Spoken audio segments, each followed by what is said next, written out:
Hi, I'm Diane Kometa, and today on Dishin with Di, I'm going to show you how to make my chocolate banana cupcakes with cream cheese frosting. They are so delicious and really quick and easy to make. So let me show you what you need and we can get started today on Dishin with Di.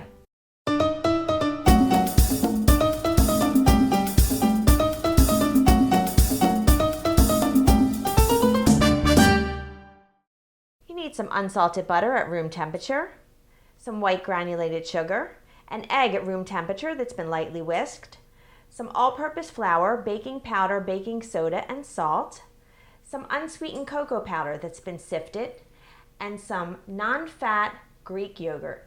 I also have some good vanilla extract here. You can use vanilla essence if you want to, and I have a banana, maybe a little bit more than one, that I've thoroughly mashed. Set that aside, and now what we're going to do first is in your stand mixer or your hand mixer, you're going to take your softened butter. Now I just want to show you this sat at room temperature, and you see it's nice and soft. Put this into your bowl.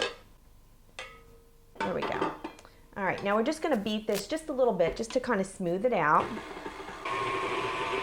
Now we're going to add in our white granulated sugar, and we're going to pour this in just a little bit of a time with the mixer on low. I took these to a little barbecue the other day, and let me just tell you, they cleaned them up in a matter of like 20 minutes. And they had my cream cheese frosting on there. Cream cheese frosting seems to really complement it well. All right, now that that's all in there, I'm going to increase the speed. And I'm going to let this beat for about 2 minutes on like medium high, okay? I'll scrape it every once in a while to make sure everything's getting mixed thoroughly, but about 2 minutes.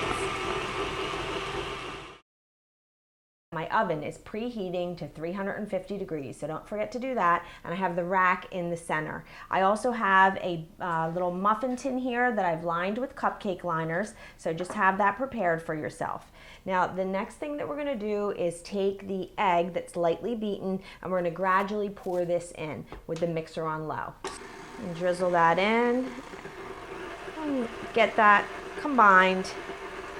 And then once that kind of gets like incorporated, then add a little bit more in. All right, that's fine, just like that. So now we have our dry ingredients here. I have my flour and my baking powder, baking soda, and salt, and my unsweetened cocoa powder. Now I said before, I did sift this, and the reason you want to sift it after you measure it, is because there's always lumps, in my experience. There's always lumps in cocoa powder, so if you don't sift that, then it's going to be lumps in there, and you don't want that. So just mix all this dry stuff together, and just use your whisk, and get that really thoroughly combined. So we're just going to set this aside. My banana and the vanilla extract. Give this a little mix around. I'm just going to put this in with the mixer on low. Just get that really well combined. And then with the mixer on low, I'm going to start adding 1/3 of this dry mixture. Love the way this smells. That banana and that cocoa powder already. It smells delicious. And now we have the yogurt. So I'm going to take the yogurt and I'm going to take half of this and I'm going to put this in with the mixer on low. And just mix that until it just gets incorporated. That looks good. And then I'm going to do my flour again. Why did I turn that off? I don't know. Start and end with the flour. And now the rest of that yogurt.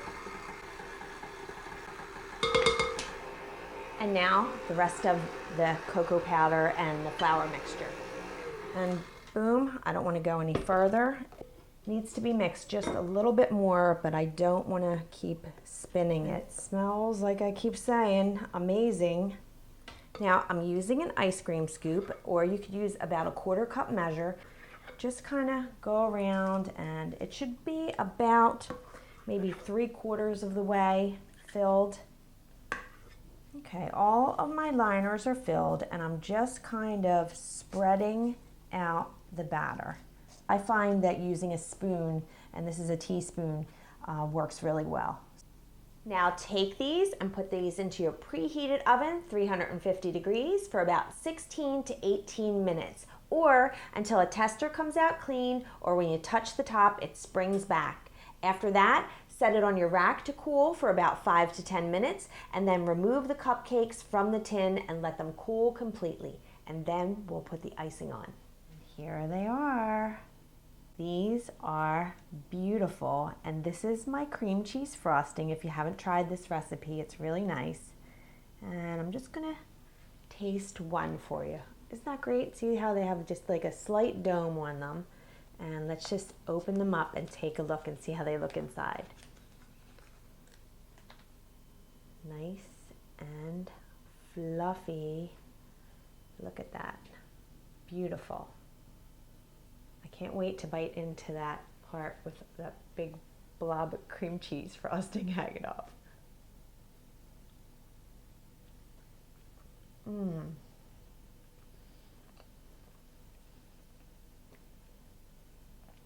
The best batch ever. Light, fluffy, chocolatey, and lots of banana flavor. And I'm telling you, there's lots of frosting combinations, but I really think the cream cheese goes really well with this. So to get this recipe for the cream cheese and also for the chocolate banana cupcakes, go to my website, dishinwithdi.com, and don't forget to subscribe if you haven't subscribed to my channel yet. I look forward to seeing you next time, and I hope I made your life a little easier, more enjoyable, and delicious. Bye-bye now.